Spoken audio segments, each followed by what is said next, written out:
Welcome. I am Shuja Zara and you are watching Zara dynamics. आज हम discuss करेंगे unit of sizing in cascading style sheet. Basically unit जो है वो हर जगह यूज होते हैं साइजिंग में। फॉर एग्जांपल, आप बॉर्डर का साइज दे रहे हैं तो आप 2 पिक्सल दे रहे हैं, 3 पिक्सल दे रहे हैं। आप टेबल को बॉर्डर दे रहे हैं तो आप 1 2 3 पिक्सल जो भी दे सकते हैं। आप फॉन्ट साइज दे रहे हैं तो वो भी पिक्सल्स में हो सकता है, परसेंटेजेस नहीं, परसेंटेज नहीं एक्सेप्ट करेगा वो पिक्सल्स में हो सकता है। REM EM ये सारे यूनिट्स हैं जो हम यूज़ कर सकते हैं साइजिंग के लिए। तो आज हम साइजिंग के यूनिट्स डिस्कस करेंगे। हम इससे पहले कि हम इनहेरिटेंस पे जाएं, क्योंकि अगला टॉपिक कास्केड के बाद इनहेरिटेंस ही होना चाहिए या स्पेसिफिसिटी के बाद इनहेरिटेंस होना चाहिए। लेकिन जब तक हमें इन 4 बेसिक यूनिट का नहीं पता चलेगा, हम इनहेरिटेंस को समझ नहीं सकते। पहले हम यूनिट्स पढ़ेंगे ये 4 और उसके बाद इनहेरिटेंस पे जाएंगे। ये जो यूनिट्स हैं 4, ये बहुत बेसिक है और बहुत सारे यूनिट हैं, स्केल्स हैं जो यूज होते हैं, बट फिलहाल हम इन 4 यूनिट्स को ही देखेंगे। तो आज की हमारी वीडियो का एजेंडा होगा कि how many type of units are there to style elements. मैंने आपको बताया बहुत सारे यूनिट्स होते हैं, बस हम 4 को ही डिस्कस करेंगे। तो जब हम स्टाइल कर रहे होते हैं ना HTML के किसी भी एलिमेंट को, तब हम कोई भी साइज दे रहे होते हैं तो परसेंटेज, पिक्सल्स, REM या EM, यही 4 जो हैं वो हम यूज करते हैं। बेसिकली ये डिपेंड करता है कि हमारी सिचुएशन क्या है, हम किस हिसाब से स्टाइल कर रहे हैं और हम कितना रिस्पॉन्सिव अपनी वेबसाइट को बनाना चाहते हैं। उसी हिसाब से हम अपना यूनिट जो है वो चूज करते हैं किसी भी एलिमेंट के। Do every unit is suitable for every styling property? बिल्कुल भी नहीं। एक्चुअली बात यह है कि जो यूनिट्स होते हैं वो किसी पर्टिकुलर एलिमेंट के साथ भी यूज हुआ करते हैं। फॉर एग्जांपल, आप इस HTML फाइल को देखें, एक पैराग्राफ है और मैंने उसे बॉर्डर दिया हुआ है। बॉर्डर में मैंने वैल्यू डाली हुई है, अभी तक यूनिट नहीं डाला। मैं अगर इसे पिक्सल्स देती हूँ तो ऑब्वियसली एक बॉर्डर अराउंड हमारे उसके पैराग्राफ के आ जाएगा। लेकिन अगर मैं इसे परसेंटेज दे दूं, कोई बॉर्डर नहीं आ रहा। ये इसकी इकलौती वजह ये है कि परसेंटेज जो है वो बॉर्डर के यूनिट्स में नहीं आती, मतलब वो इसके साथ वर्क नहीं करती। तो हर एलिमेंट का अपना पर्टिकुलर यूनिट हो सकता है, मगर इसके साथ REM या EM जो है वो वर्क करेंगे। परसेंटेज। तो अब हम अपने 4 बेसिक यूनिट्स पे आ जाते हैं। बेसिकली परसेंटेज होता क्या है, यहाँ देखें, ये पूरी स्क्रीन होती है ना, इसे 100% स्क्रीन कहते हैं। ये पूरी हॉरिजॉन्टली देखें, ठीक है। अब हम अगर इसे कह रहे हैं कि हमारा जो बटन है वो 50% स्क्रीन पे आना चाहिए, तो हम उसको विड्थ दे रहे हैं 50%, तो उसने उस बटन को हाफ ऑफ द स्क्रीन पे पूरा फैला दिया है। अगर हम 100 देंगे तो वो पूरी स्क्रीन पे कर देगा, 10 देंगे तो वो यहीं पे कहीं पे रोक देगा। मतलब वो हमारी जो स्क्रीन होती है ना, वो इस तरह परसेंटेजेस में डिवाइड हुई हुई होती है। इसी तरह ऊपर से नीचे भी हुई हुई होती है। तो आप हाइट चेंज कर सकते हैं, आप पैडिंग भी चेंज कर सकते हैं विद परसेंटेजेस। देखिए, मैंने 100 कर दिया तो पूरी स्क्रीन पे आ गया वो। 10% करूंगी तो कोने में कर देगा, छोटा सा हो जाएगा वो। अब मूव करते हैं अपने अगले यूनिट की तरफ। बेसिकली आपने पिक्सल्स अपने बचपन से ही सुनते आ रहे होंगे। पिक्सल्स क्या होते हैं? पिक्सल्स बेसिकली डॉट होते हैं जो हमारी पूरी स्क्रीन को बनाते हैं। आप कह लें कि 250 बाय 250 पिक्सल्स का बॉक्स, और आप इस बॉक्स को देखें, आपको क्या लगता है ये कितने का बॉक्स होगा? ये 300, कम से कम 300 पिक्सल्स का बॉक्स है।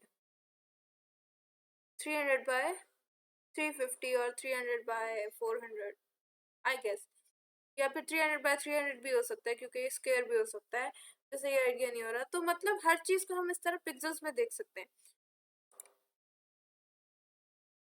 ये भी एक यूनिट है और ये बाय डिफॉल्ट यूनिट है, ये हर जगह यूज हो सकता है।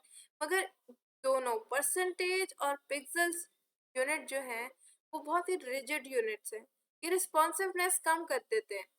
अपनी वेबसाइट की। लेकिन अब इसका मतलब ये भी नहीं है कि हर जगह जो है हम दूसरे यूनिट्स यूज़ करने लग जाएँ, ये कहीं यूज़ ही ना हो। बहुत से ऐसी सिचुएशंस आती हैं जहाँ पे हमें इन यूनिट्स की ज़रूरत पड़ जाती है और हमें थोड़ी-सी रिजिडिटी चाहिए होती है। So that is how these both units work.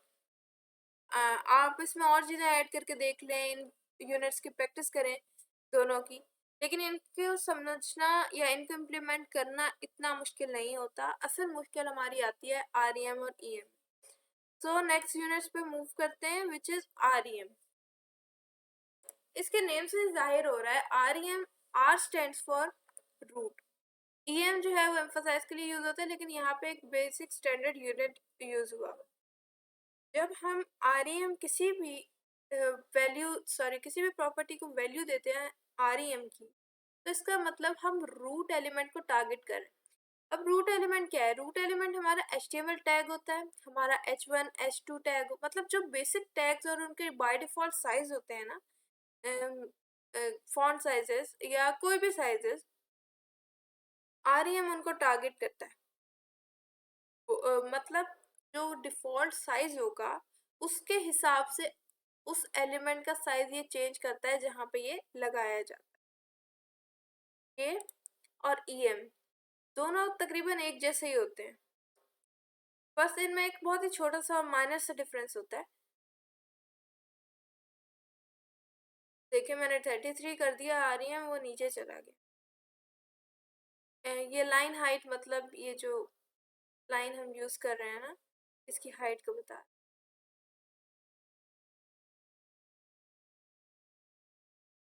और आप बहुत सारी और चेंजिंग्स कर सकते हैं। आप यहाँ पे फॉन्ट साइज कर दें, फॉन्ट साइज को इंक्रीज कर दें, फॉन्ट साइज को कम कर दें, मतलब हर चीज तरह के प्रॉपर्टीज ऐड करके देख सकते हैं। अब देखें 1.5 पे जो इनलाइन था, इनलाइन करके मैंने डाला हुआ था, उसमें इसका फॉन्ट साइज बड़ा था, उसकी लाइन ऊपर नीचे हो रही थी। इसमें फॉन्ट साइज मैंने 1.5 आरईएम कर दिया तो इसका फॉन्ट साइज छोटा हो गया। तो रूट एलिमेंट में जो फॉन्ट साइज होगा ना, 16 पिक्सेल्स होता है मेरे ख्याल में रूट एलिमेंट का फॉन्ट साइज, उसके मुताबिक इसने 150% इसको बढ़ाया है।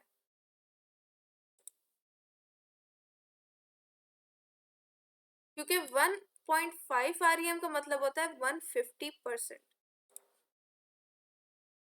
नेक्स्ट हम अपने एलिमेंट पे मूव करते हैं, सॉरी यूनिट पे मूव करते हैं विच इज ईएम।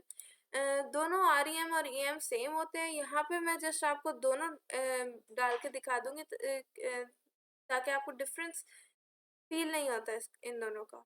इन दोनों का डिफरेंस फील नहीं होता, लेकिन हम ज़्यादातर ईएम को यूज़ करते हैं या आरईएम बहुत बहुत कम ही यूज़ होता है।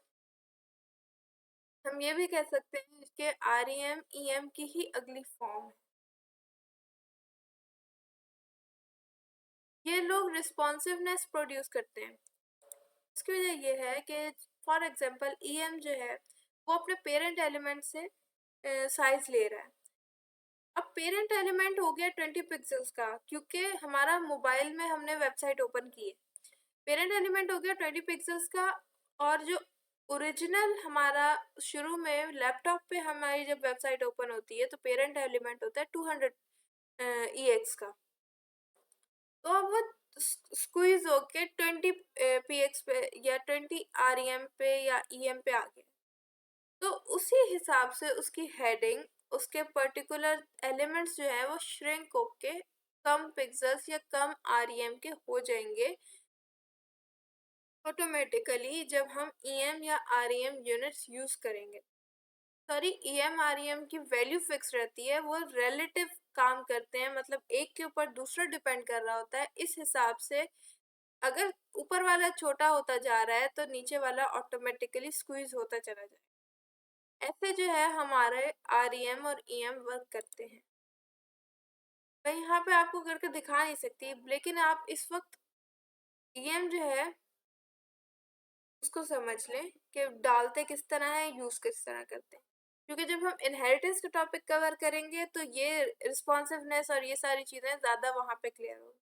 तो फिलहाल हमें पता होना चाहिए कि EM जो है वो पेरेंट एलिमेंट की वजह से चेंज होता है, आरईएम जो है वो रूट एलिमेंट की वजह से चेंज होता है। बस ये डिफरेंस इन दोनों का। That's it for the video. Thanks for watching. See you in the next video. Goodbye.